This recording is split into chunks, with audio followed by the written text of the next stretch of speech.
بسم اللہ الرحمن الرحیم الحمدللہ رب العالمین وصلی اللہ علی محمد وآلہ اجمعین واللعنۃ الدائمۃ علی اعداء محمد وآل محمد اما بعد وفقنا اللہ وإیاکم للعلم والعمل الصالحین انشاءاللہ تعالی۔ ایک مرتبہ درود پڑھیں گے۔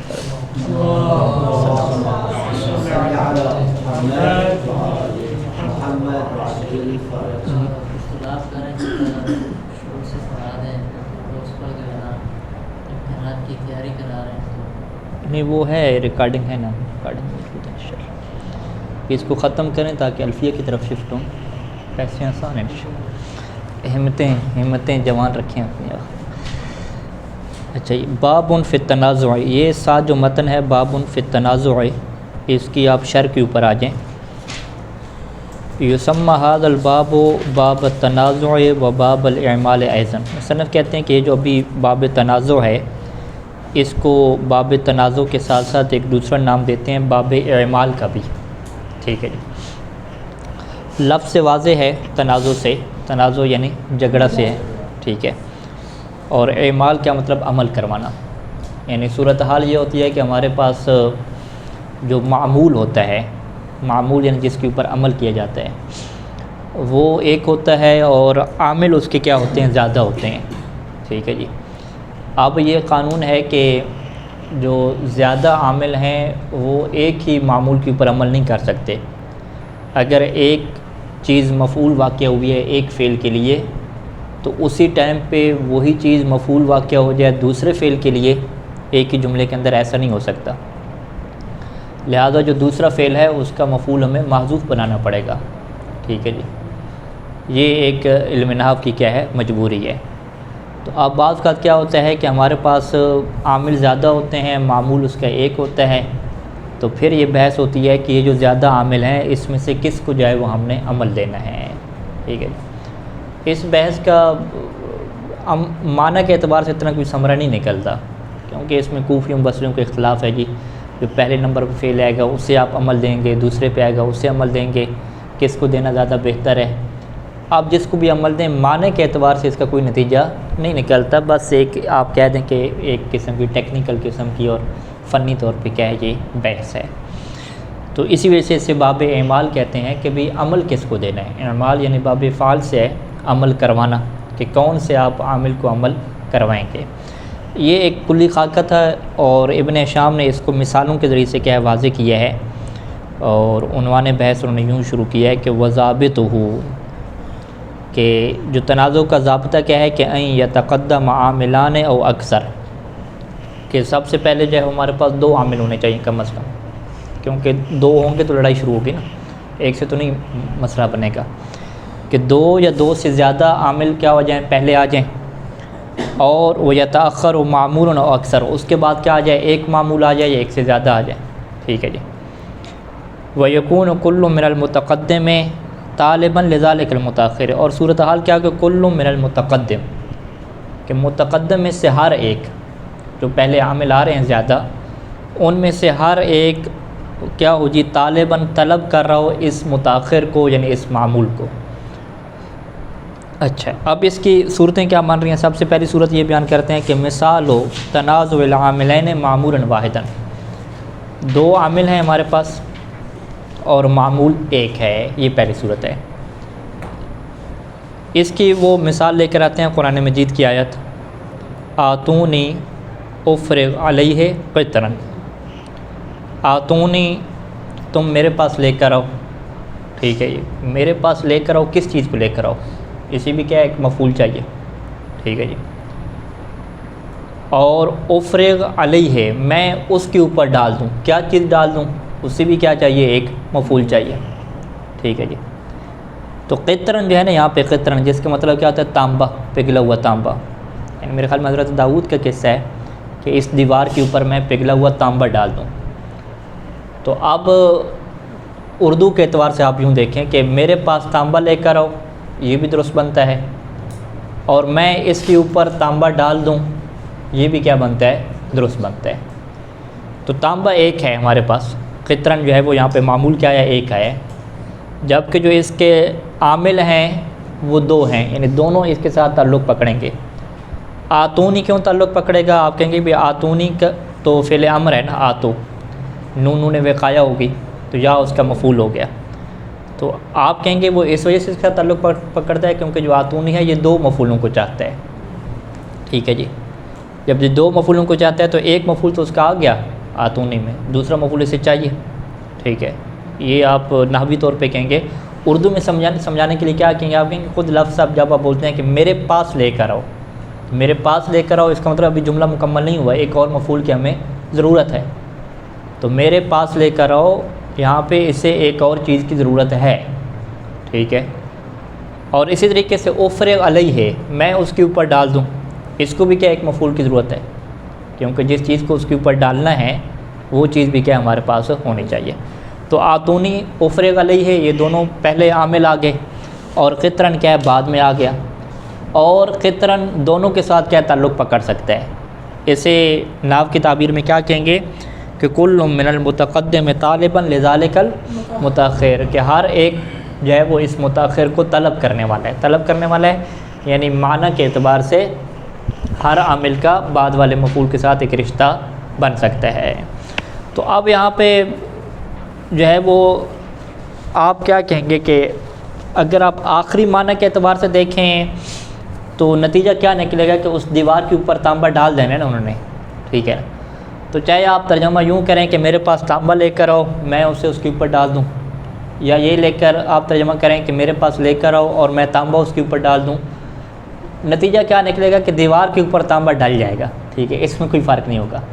لیکن ترجمے کے اعتبار سے شاید آپ فرق تھوڑا سا کر دیں کہ میرے پاس تم تانبا لے کر آؤ تاکہ میں اس کے اوپر ڈال دوں، تو یہاں پہ آپ نے تانبے کا تعلق کس کے ساتھ جوڑا؟ آتونے کے ساتھ جوڑا۔ یا میرے پاس لے کر آؤ تاکہ میں اس کے اوپر تانبا ڈال دوں، تو یہاں پہ آپ نے افرق کے ساتھ اس کا تعلق جوڑا۔ تو اردو ترجمے میں شاید اس طرح سے فرق آ جائے، لیکن پریکٹیکل جو آخری معنی اور نتیجہ نکلے گا اس میں اتنا فرق آپ کے سامنے ظاہر نہیں ہوگا، واضح انشاءاللہ۔ تو اب یہاں پہ یہی نزاع ہے کہ جی آتونی کا آپ مفعول اس سے بنائیں گے یا افرق کا بنائیں گے۔ اگر آپ اسے افرق کا معمول بناتے ہیں، مفعول بناتے ہیں، تو آتونی کا پھر مفعول کدھر جائے گا؟ اس کو محذوف ماننا پڑے گا، یعنی ایک کا محذوف رکھیں گے، ٹھیک ہے، اس کو آپ محذوف کے بغیر نہیں چھوڑ سکتے۔ وذالک کا تنازع کی صورتحال کیوں بن رہی ہے؟ لأن آتونی، کیونکہ جو آتونی ہے یہ فعل و فاعل و مفعول، یہ فعل فاعل اور مفعول ہے، ٹھیک ہے، یہ فعل اور واو جو ہے وہ اس کا کیا ہے؟ فاعل ہے، آتو، مفعول کیا ہے؟ یا ہے۔ یحتاج الی مفعول ثانی، یہ دوسرے مفعول کی طرف محتاج ہے۔ وہ افرغ، اور افرغ کیا ہے؟ فعل و فاعل، یہ فعل اور فاعل ہے، تو یحتاج الی مفعول، یہ بھی کیا ہے؟ مفعول کی طرف محتاج ہے۔ وتأخر عنہما قطرن، اور ان کے بعد جو مفعول آیا ہے جو متأخر ہوا وہ کیا ہے؟ قطرن ہوا ہے۔ وکل منہما طالب لہ، اور ان دونوں فعلوں میں سے ہر ایک اس کو چاہنے والا ہے معنی کے اعتبار سے۔ تو یہ پہلی صورت ہو گئی کہ اسے آپ کیا کہتے ہیں کہ عامل دو ہیں اور معمول ایک ہے۔ دوسری صورت تنازع العاملین اکثر من معمول، کہ عامل بھی دو ہیں اور معمول بھی کیا ہیں؟ دو ہیں، ٹھیک ہے، یعنی عامل بھی زیادہ ہیں معمول بھی زیادہ ہیں۔ اسے کیا کہتے ہیں کہ دو عامل کا تنازع ہو جائے اکثر میں معمول، ایک معمول سے زیادہ کے اوپر، کیونکہ ایک فعل کے جو معمول ہوتے ہیں وہ کیا ہوتا ہے؟ جس طریقے سے مفعول اس کا معمول ہوتا ہے اسی طریقے سے اس کا معمول کیا ہوتا ہے؟ فاعل بھی معمول ہوتا ہے۔ تو اب صورتحال کیا ہوگی کہ ہمارے پاس فاعل اور مفعول ایک ہے، فاعل اور مفعول ایک کلمہ ہے، تو معمول دو ہو گئے نا، ایک معمول فاعل کی شکل میں اور ایک معمول جو دوسرا مفعول کی شکل میں، اور فعل ہمارے پاس دو آ گئے ہیں، ہر فعل کو فاعل بھی چاہیے اور معمول بھی چاہیے۔ تو جب فعل دو آ گئے ہیں تو ان میں سے ہر ایک فعل کو دو معمول چاہیے، اسے آپ یوں کہہ دیں گے۔ تو آپ اسے بانٹ نہیں سکتے، آپ کہیں گے ایک آپ لے لیں ایک آپ لے لیں، تو کہیں گے ابھی مجھے بھی فاعل چاہیے، لیکن آپ فاعل لے لیں مفعول آپ نہ لیں، تو کیا کہ مجھے بھی فاعل اور مفعول دونوں چاہیے نا، ٹھیک ہے۔ تو لہٰذا یہ تنازع ہو جائے گا۔ تنازع کس بات پہ ہے؟ کہ ہر ایک چاہ رہا ہے کہ میں دونوں کے دونوں حاصل کروں، آدھا آدھا کام نہیں چل رہا۔ اس کی مثال کیسے دی انہوں نے؟ ضربہ و اکرمہ، ضربہ اور اکرمہ۔ ضربہ کا بھی کیا ہوتا ہے؟ فاعل ہوتا ہے اور مفعول ہوتا ہے، اکرمہ کے فاعل اور مفعول ہوتا ہے۔ ضربہ و اکرمہ زید عمرا، زید عمرن کے بعد میں لے آئے. ترجمہ کیا کریں گے؟ ضرب زید عمرن، زید نے عمر کو مارا، ٹھیک ہے، اور زید نے عمر کا کیا کیا؟ اکرام بھی کیا، ٹھیک ہے، احترام بھی کیا، مارا بھی صحیح اور احترام بھی کیا، دونوں چیزیں. اچھا، اب یہاں پہ تنازع کس بات میں ہے کہ یہ جو دو کے دو معمول ہیں زید اور عمر، یہ دونوں کس ایک فعل کے ہیں، ٹھیک ہے، کیونکہ اگر یہ دونوں ضربہ کے بن گئے تو پھر اکرمہ کیا ہو جائے گا؟ بے سہارا ہو جائے گا، وہ ایسے ہی کھڑا رہے گا، اس کا کوئی معمول آپ کے پاس نہیں بچے گا، ٹھیک ہے. تو پہلے والی مثال میں کیا تھا کہ جو عامل تھا وہ ایک معمول کو چاہ رہا تھا، ٹھیک ہے. ابھی یہاں پہ کیا ہے کہ ہر عامل دو معمولوں کو چاہتا ہے، اور ہمارے پاس ٹوٹل ہیں دو معمول. تو جب ہر عامل دو معمولوں کو چاہتا ہے تو ایک عامل جب دو کو چاہ لے گا تو دوسرا عامل کیا ہے؟ فارغ ہو جائے گا. اس کے لیے پھر دونوں کیا رکھنے پڑیں گے؟ معذوف رکھنے پڑیں گے. اچھا، یہ کیا ہو گیا کہ ہمارے پاس عامل بھی زیادہ ہیں اور معمول بھی زیادہ ہیں، لیکن جو معمول زیادہ ہیں وہ فقط ایک عامل کے لیے ہیں. تیسری مثال کیا ہے؟ وہ مثال و تنازع اکثر من عاملین معمول واحدن، کہ ہمارے پاس جو ہیں وہ اکثر من عاملین ہیں، کہ عامل دو نہیں ہیں، دو سے زیادہ ہیں، دو سے زیادہ عامل ہیں، تین ہوں، چار ہوں، جتنے ہوں، لیکن معمول کیا ہے؟ ان کا ایک ہے. یعنی یہی پہلے والی صورت حال ہے، پہلے میں فقط دو تھے اور اس کے بعد کیا یہ ہے، یعنی ترتیب اگر اس کی صحیح طریقے سے فنی بنائے تو اس کو پہلے کے بعد کیا لکھنا چاہیے؟ پہلے کے برعکس. ہاں، پہلے کے برعکس. پہلے میں کیا تھا؟ دو عامل ایک معمول، پھر اس کے بعد کیا لکھیں آپ؟ دو سے زیادہ عامل اور ایک معمول. آپ یوں لکھیں نا، ایک معمول والی کہانی کو ایک ساتھ لکھیں. اس کی مثال کیا بنائی کہ کما صلیتا، صلیتا فعل اور فاعل ہو گیا، بارکتا فعل فاعل دو، ترحمتا فعل فاعل تین، ٹھیک ہے جی. علی ابراہیمہ، تو علی ابراہیمہ یہ جار مجرور متعلق ہوگا، ترحمتا کے متعلق ہو سکتا ہے، بارکتا کے بھی اور صلیتا کے بھی، ٹھیک ہے، یہ مفعول کی جگہ پہ ہوتا ہے نا جار مجرور. فعلی ابراہیمہ مطلوب لکل واحد من هذه العوامل الثلاثہ، تو علی ابراہیمہ جو ہے وہ ان تینوں میں سے ہر ایک کے لیے کیا ہے؟ مطلوب ہے. اچھا، ومثال تنازع اکثر من عاملین اکثر من معمول، ٹھیک ہے، یہ جو دوسری صورت تھی اسی کے کیا ہے؟ برعکس بیان کر رہے ہیں، برعکس کہیں گے اسی کی طرح کی، کہ عامل دو سے زیادہ ہیں اور ادھر معمول بھی کہیں دو سے زیادہ ہیں. دو سے زیادہ ہیں یا ایک سے زیادہ ہیں؟ ایک سے زیادہ، اکثر میں معمول ہے، ٹھیک ہے. ومثال و تنازع اکثر من عاملین اکثر من عاملین، دو سے زیادہ عامل ہو گئے، اکثر میں معمول، اور معمول کیا ہے؟ ایک سے زیادہ ہو گیا نا، ٹھیک ہے، یعنی دو معمول ہو سکتے ہیں یہاں پہ. قول علیہ الصلاۃ والسلام، یہ بھی اللہ کے نبی کی حدیث ہے، تسبحون و تحمدون و تکبرون، تین فعل آگے نا، تم تسبیح کرتے ہو، حمد کرتے ہو اور تکبیر کہتے ہو. دوبورا کل صلاۃن ثلاثا و ثلاثین، دوبورا یہ ایک معمول ہو گیا اور ثلاثا و ثلاثین یہ کیا ہو گیا؟ دوسرا معمول ہو گیا. تو ابن شام اس کی وضاحت کرتے ہیں کہ یہ جو دوبورا ہے یہاں پہ منصوب علی ظرفیت ہے، یہ ظرف واقع ہو رہا ہے، مفعول فی ہے، ٹھیک ہے، ظرف زمان جسے کہتے ہیں، ہر نماز کے بعد. اور ثلاثا و ثلاثین یہ بھی منصوب ہے علی انہ مفعول مطلق، اس کو مصنف نے کیا بنایا؟ مفعول مطلق بنایا ہے، ٹھیک ہے جی. ایک یعنی ظرف ہو گیا اور دوسرا مفعول مطلق ہو گیا. وقد تنازعہما کل من العوامل الثلاثۃ السابقۃ علیہما، اور انہی دونوں کے اوپر تنازع ہے. کس کا تنازع ہے؟ کل من العوامل الثلاثہ، تین عوامل میں سے ہر ایک کا کہ جو اس سے پہلے آ رہے ہیں، ٹھیک ہے جی. اذا تقرر ھذا، جب یہ چیز ثابت ہوگی، ثابت یعنی نقش کیا ہوگی؟ کسی چیز کا ثابت ہو جانا. اب اردو میں ثابت دو طرح کے استعمال ہوتا ہے، دلیل کے بعد کوئی چیز ثابت ہو جائے تو اسے بھی ثابت کہتے ہیں، کوئی چیز پختہ ہو جائے، ہاں یہاں پہ لفظ پختہ ہونا چاہیے. اذا تقرر ھذا، جب یہ چیز پختہ ہو گئی، ٹھیک ہے، تقرر پختہ ہوگی، ثابت، نقش کو ثابت کر دیتے ہیں نا کسی جگہ پہ، ٹھیک ہے. فنقول، تو یہ چار صورتیں ٹوٹل ہو گئی نا، تو جب یہ چار صورتیں آپ کے لیے پختہ ہو گئیں، واضح ہو گئیں، فنقول، تو ہم کہتے ہیں کہ لا خلاف، کوئی اختلاف نہیں ہے نحویوں میں، ٹھیک ہے جی، اختلاف ہے ہی نہیں کس بات میں کہ فی جواز اعمال ای العاملین او العوامل شئتا، کہ آپ کے لیے جائز ہے کہ دو عاملوں میں سے یا عوامل میں سے کسی ایک کو بھی کیا کریں، عمل کروا دیں، شئتا جو آپ چاہتے ہیں، اس میں کوئی اختلاف نہیں ہے۔ وَإِنَّمَا الْخِلَافُ فِي الْمُخْتَارِ، اختلاف کس میں ہے کہ ہم کس کو اختیار کریں، ٹھیک ہے، کسی کو بھی ہم عمل کر سکتے ہیں، لیکن مختار کس کا ہے کہ کس عامل کو جو ہے وہ اختیار کیا جائے۔ فالکوفیون، جو کوفی ہیں، یختارون اعمال الاول، وہ پہلا جو نمبر پہ آتا ہے اس کے اعمال کو اختیار کرتے ہیں، ٹھیک ہے جی۔ لسبقی، ان کی دلیل کیا ہے کہ لسبقی ہی، کہ وہ کیا آ گیا جاتا ہے، پہلے آ جاتا ہے، اور وہ کون سی پالیسی چلے گی، السابقون السابقون، پہلے اور پہلے پاؤ، ٹھیک ہے، یہ والی پالیسی۔ والبصریون یختارون اعمال الاخیر، اور جو بصری ہیں وہ جو آخر پہ ہوگا نا اس کے اعمال کو اختیار کرتے ہیں۔ ان کی دلیل کیا ہے، قرب کی دلیل ہے کہ معمول کے ساتھ جڑا وہ کون سا ہے، آخری والا ہے، تو وہاں پہ ان کا یہ قاعدہ چلے گا الاقرب یمنع الابعد، کہ جو قریبی ترین ہوتا ہے وہ دور والے کو روک دیتا ہے، ٹھیک ہے جی۔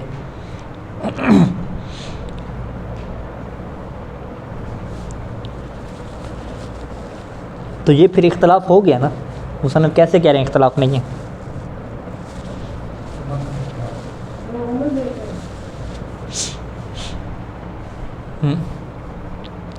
یعنی کوفی جب پہلے کو اختیار کر رہے ہیں تو اس کا مطلب کیا ہے کہ وہ بعد والے کو عمل نہیں دے رہے، یہ شیطہ تو ختم ہو گیا نا، اور بصری جب بعد والے کو اختیار کر رہے ہیں تو اس کا مطلب وہ پہلے والے کو عمل نہیں دے رہے۔ شیطہ تو یہ بتا رہے ہیں جس کو اختیار کریں چاہے پہلے کوئی بات، اختلاف تو یہ ہو جائے گا بھائی وہ جو اختیار کر رہے ہیں پہلے لے رہے تھے کیوں لے رہے ہیں، آخری لے رہے تھے کیوں لے رہے ہیں، یہ اولویت اور افضلیت کی بات ہے کہ اس کو اختیار کرنا افضل ہے اس کی نسبت، یعنی جائز تو ہے لیکن اس کو کرنے کے لیے زیادہ، ہاں یہ والی بات میرے ذہن میں ہو، ہاں یعنی ہم یہ والی جو تعویل ابھی حیدر صاحب بیان کر رہے ہیں یہ درست لگتی ہے کہ اختلاف تو نہیں ہے کہ کسی بھی آپ عامل کو عمل کروا دیں، پہلے والے کو آخری والے کو، مرضی ہے آپ کی، لیکن بہتر کیا ہے اس میں، مستحب کیا ہے، بہتر کیا ہے، اس میں کیا اختلاف ہے، ٹھیک ہے۔ یعنی جواز میں اختلاف نہیں ہے، جواز کے بعد جو ایک مرحلہ جسے ہم کیا کہتے ہیں استحباب کا، بہتر کا جو ہے وہ اس مرحلے میں کیا اختلاف ہے، ٹھیک ہے۔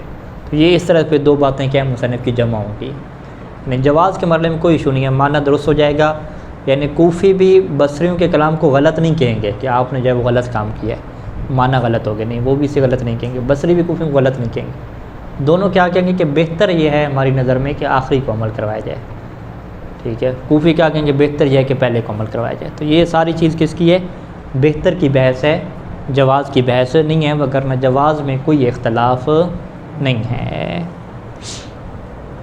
اچھا اب ترکیب میں کیا صورتحال بنے گی، فَإِنْ عَمَلْتَ الْأَوَّلَ، اگر آپ پہلے والے کو عمل کروائیں گے تو أَضْمَرْتَ فِي الثَّانِي كُلَّ مَا يَحْتَاجُ إِلَيْهِ مِن مَرْفُوعٍ وَمَنْصُوبٍ وَمَجْرُورٍ، پہلے والے کو آپ عمل کروا دیں گے تو جو دوسرا ہوگا اس کو بھی تو چاہیے، ٹھیک ہے، تو اس کا پھر کیا کریں گے، کہتے ہیں أَضْمَرْتَ فِي الثَّانِي، دوسرے میں آپ کیا کرتے جائیں گے، مضمر کرتے جائیں گے، پوشیدہ کرتے جائیں گے، کس کو، کل ما یحتاج الیہ، جس کی اسے ضرورت ہے، چاہے اسے مرفوع کی ضرورت ہے تو وہ بھی آپ ضمیر کی شکل میں لے آئیں، منصوب کی ضرورت ہے، مجرور کی ضرورت ہے، وہ سارا سارا مضمر ہو جائے گا۔ وذالک نحو، اور یہ ایسے ہے کہ جیسے آپ یوں کہتے ہیں کہ قام وقعد اخواک، ٹھیک ہے جی، آپ کے پاس ہاں یہی ہے، ٹھیک ہے، یہاں پہ ہم نے کیا کیا،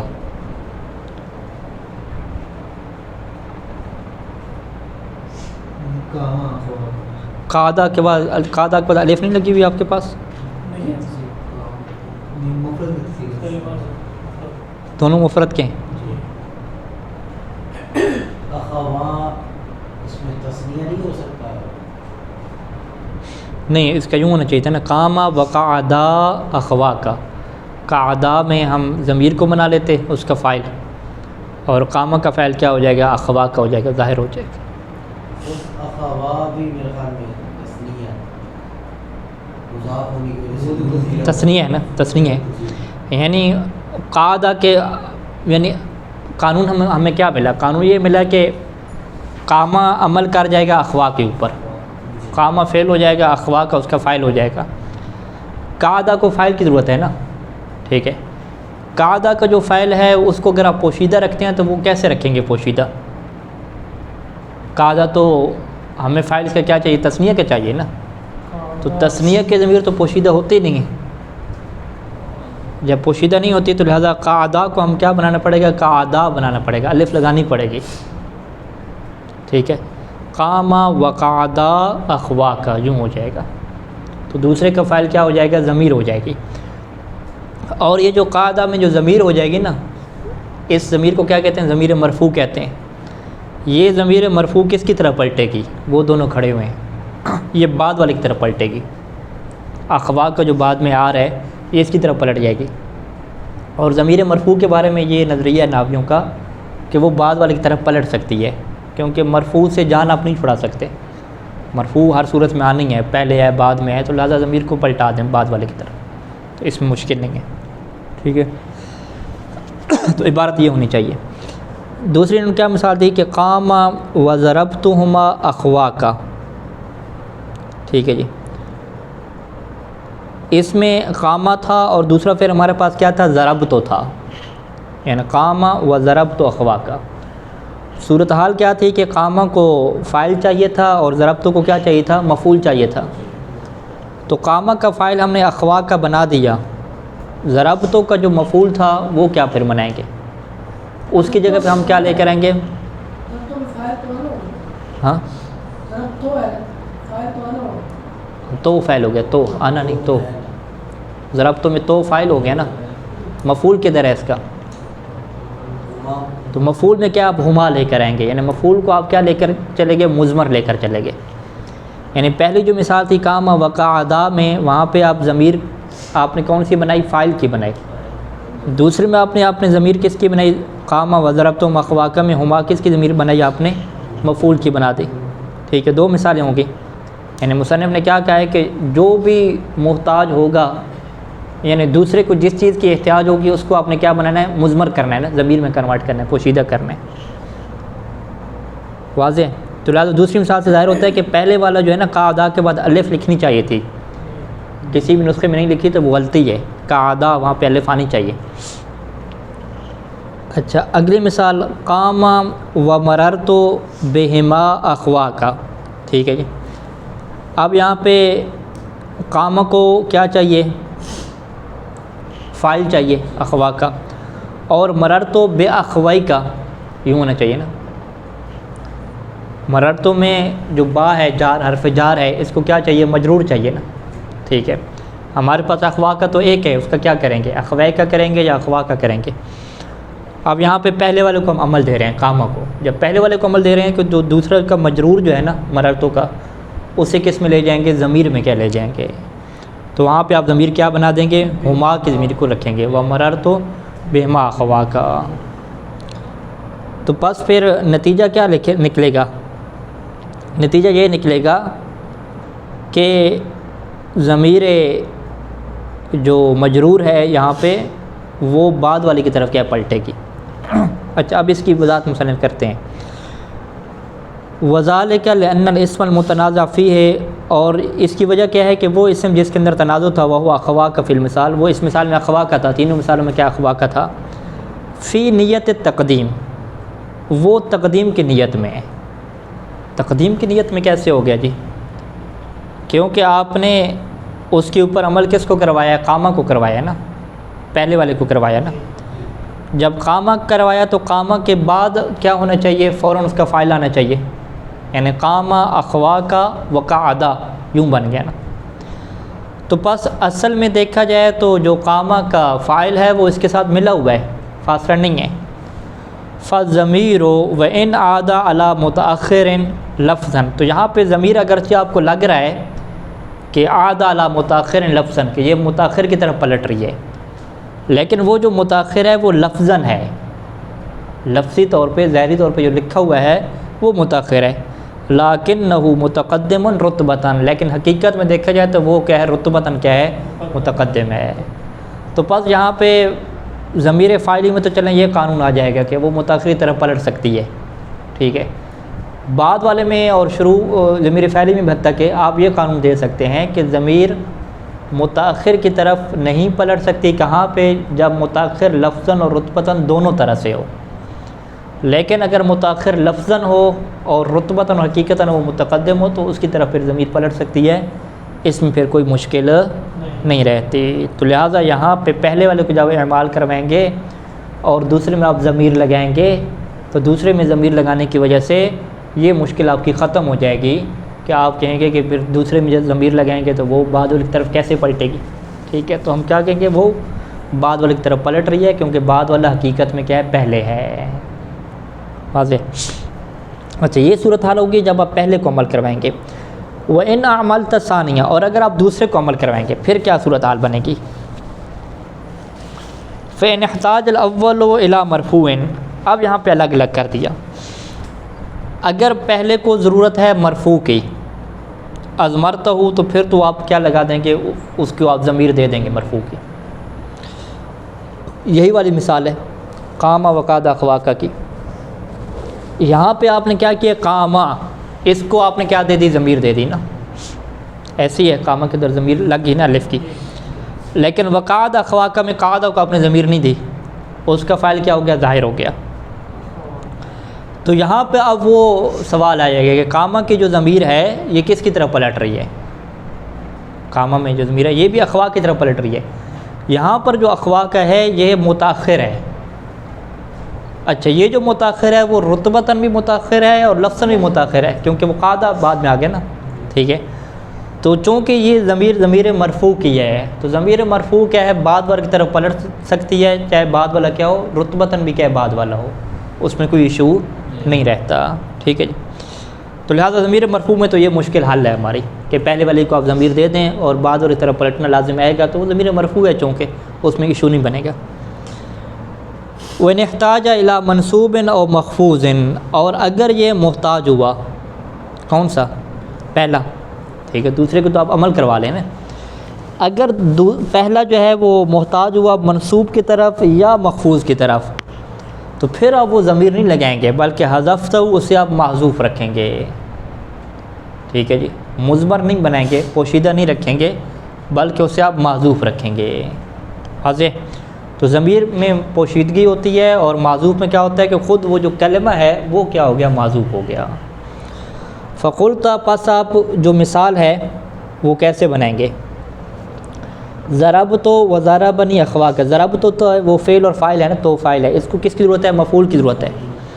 اب یہاں پہ ضربت ہما نہیں کہہ سکتے، ٹھیک ہے جی، ضربت ہما نہیں کہیں گے بلکہ آپ کیا کہیں گے کہ ضربت فعل فاعل، اس کا مفعول کیا ہے، اخواک کا معذوف ہے، یوں ترکیب کریں گے، ہاں وہی لفظ جو ہے نا خود معذوف ہو جائے گا، ضمیر کی طرف ہم نہیں جائیں گے، ٹھیک ہے۔ ضمیر کی طرف کیوں نہیں جا رہے، وہ مشکل وہ آ جائے گی کہ ضمیر متأخر کی طرف پلٹے گی اور ضمیر ہے بھی کس کی، منصوب کی ہے، ضمیر مرفوع تو نہیں ہے، ٹھیک ہے۔ اچھا مجرور میں آپ آ جائیں، مررت و مر بہ اخواک، اب مررت بہما نہیں کہا یہاں پہ آپ نے، ٹھیک ہے، مررت کے بعد آپ کیا کہیں گے کہ اخوائے کا بے اخوائے کا معذوف ہے، یعنی جار مجرور دونوں معذوف ہیں، مررت بے اخوائے کا جار مجرور دونوں معذوف ہیں۔ تو اس میں آپ کیا کہیں گے جی کہ مررتوں کے لیے جو جار مجرور ہیں دونوں کیا ہو گئے، معذوف ہو گئے، اور ضمیر کیوں نہیں لگا سکتے، وہی مشکل آئے گی، تو بعض طرف پلٹنا لازم آ جائے گا، ٹھیک ہے۔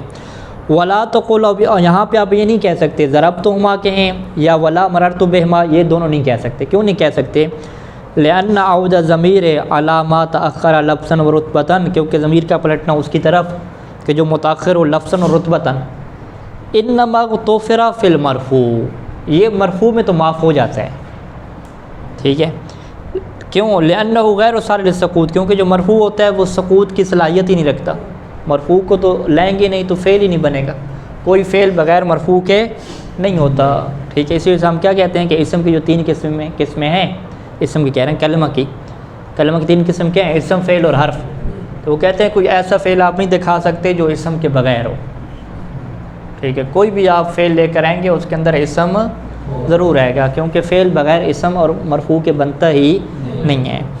تو لہٰذا مرفوع کیا ہوتا ہے، وہ چونکہ غیر صالح سقوط ہے، اس نے ہر صورت میں آنا ہے، تو اس کے اندر معافی چل جاتی ہے. لیکن ولا کذالک المنصوب والمجرور، لیکن اس طرح سے منصوب اور مجرور نہیں ہے. منصوب اور مجرور کیا شمار ہوتے ہیں؟ فضلہ شمار ہوتے ہیں، عمدہ کلام شمار نہیں ہوتے. تو وہاں پر یہ قانون نہیں چل سکتا کہ جو رتبتاً بھی متاخر ہو وہاں پہ منصوب اور مجرور کی ضمیر پلٹ جائے. ٹھیک ہے جی. ہاں لأنہ میں ہو کی ضمیر شان بنا رہے نا. وإنما اغتفر فی المرفوع، یہ جو عود ضمیر ہے نا، لأنہ اغتفر عود الضمیر، یہ عود ضمیر معاف ہے مرفوع میں. لأنہ، ہاں بلکہ نہیں ضمیر شان نہیں، لأن المرفوع، یوں کہہ دیں لأن المرفوع، کیونکہ جو مرفوع ہے غیر صالح سقوط، یہ سقوط کی صلاحیت نہیں رکھتا. ولا کذالک، اور اس طریقے سے نہیں ہے المنصوب والمجرور، منصوب و مجرور. ہاں لأن المرفوع، یوں کہہ دیں. اچھا جی، اس کے بعد جو ہے وہ اصل بحث شروع ہوتی ہے امرؤ القیس کے شعر کے اوپر، کہ کیا یہ شعر تنازع میں سے ہے یا تنازع میں سے نہیں ہے. اس کے اوپر مصنف کے دلائل ہیں کہ یہ تنازع میں سے نہیں ہے. انشاءاللہ اس کو ہم کل بیان کریں گے. صلی اللہ علیہ محمد و آلہ اجمعین.